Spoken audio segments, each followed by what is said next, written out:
Heart problems हम सोचते हैं उससे भी ज्यादा आम हो गए हैं। हार्ट सर्जरी के बाद कार्डियक रिहैबिलिटेशन प्रोग्राम महत्वपूर्ण भूमिका निभाता है। मिलिए 52 साल के श्रीमान राज से। अभी वो स्टेबल हैं और एक नियोजित हार्ट सर्जरी के बाद वो अस्पताल के कमरे में ठीक हो रहे हैं। हाय राज, आज आपको कैसा लग रहा है? मैं काफ़ी अच्छा हूँ, धन्यवाद। नर्स ने मुझे बताया कि अगले सप्ताह से कार्डियक रिहैबिलिटेशन प्रोग्राम होगा। ये क्या है डॉक्टर? किसी भी हार्ट सर्जरी के बाद आपके स्वास्थ्य को बेहतर बनाने के लिए चिकित्सीय देखरेख में कार्डियक रिहैबिलिटेशन या हार्ट रिकवरी प्रोग्राम लागू किया जाता है। यह तेजी से रिकवरी सुनिश्चित करता है और हृदय की अधिक समस्याओं के जोखिम को कम करता है। इसमें स्वस्थ हृदय वाली जीवन शैली का प्रशिक्षण दिया जाता है। साथ ही तनाव को कम करने के लिए परामर्श भी होता है। पूर्ण फिटनेस के लिए फिजियोथेरेपी या व्यायाम भी करवाया जाता है। अस्पताल में मेडिकल प्रोसीजर के बाद आपकी शारीरिक स्थिति का मूल्यांकन किया जाता है और हार्ट रिकवरी प्रोग्राम का पहला चरण शुरू होता है। कार्डियक रिहैबिलिटेशन के दौरान आपका हार्ट रेट, एक्सर्शन लेवल्स और व्यायाम को पूरा करने में आपको कितना समय लगता है, इसका आकलन सप्ताह में तकरीबन 3 बार किया जाएगा। फिजियोथेरेपी कैसे मदद करती है? हार्ट सर्जरी के बाद रिकवरी में व्यायाम महत्वपूर्ण भूमिका निभाता है। शारीरिक गतिविधियों की कमी से दिल की कई समस्याएं हो जाती हैं। हार्ट प्रोसीजर के बाद प्रभावी फिजियोथेरेपी में 3 चरण शामिल हैं: warm up exercise, main exercise और कूल डाउन एक्सरसाइज।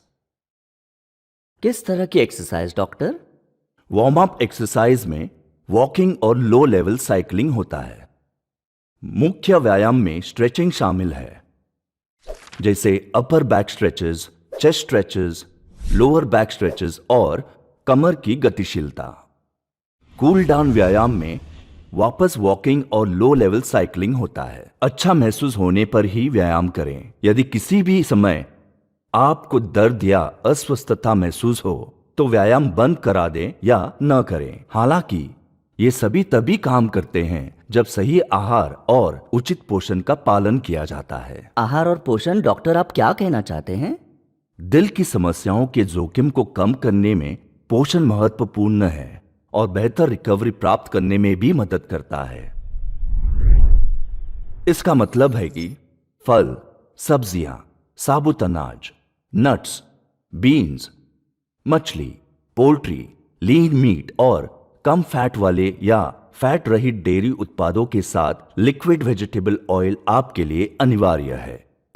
इस टेबल को देखिए, जिसमें हृदय की समस्याओं वाले रोगियों के लिए दैनिक आहार पोषक तत्वों की आवश्यकताओं को दिखाया गया है। इन खाद्य पदार्थों में शामिल है ओमेगा 3 फैटी एसिड जैसे अनसैचुरेटेड फैटी एसिड की मध्यम मात्रा, जो कोलेस्ट्रॉल के स्तर को कम करने के लिए महत्वपूर्ण है।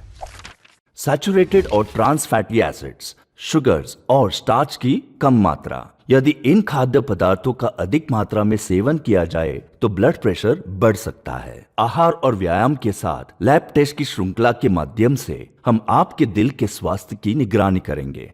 किस तरह की lab test doctor? Heart recovery programme में आपके रिहैबिलिटेशन का कितना अच्छा असर हो रहा है, यह मूल्यांकन करने के लिए कुछ लैब टेस्ट आवश्यक हैं। इसमें ईसीजी, इको, चेस्ट एक्सरे और लेबोरेटरी टेस्ट जैसे कि हेमोग्लोबिन, ब्लड शुगर लेवल्स और क्रिएटिन फॉस्फोकाइनेज जैसे हार्ट मार्कर्स शामिल हैं। लेकिन डॉक्टर, मुझे कैसे पता चलेगा कि फॉलोअप कब करना है? सर्जरी के तुरंत बाद हार्ट रिकवरी शुरू होती है।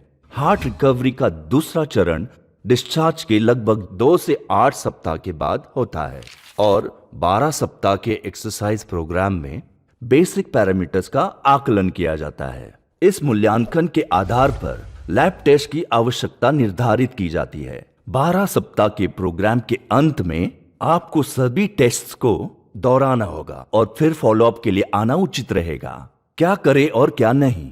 राज, आमतौर पर आपको क्या करना है, क्या नहीं करना है, ये जान लें। नियमित रूप से व्यायाम करें।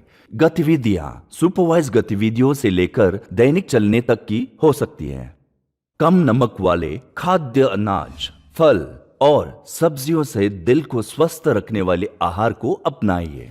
तनाव को कम करने के लिए रिलैक्सेशन तकनीकों को अपनाइए। याद रखें कि आपको धूम्रपान भी छोड़ना होगा। नियमित रूप से आपकी निर्धारित दवाइयां लें और आपके डॉक्टर के निर्देशों का पालन करें।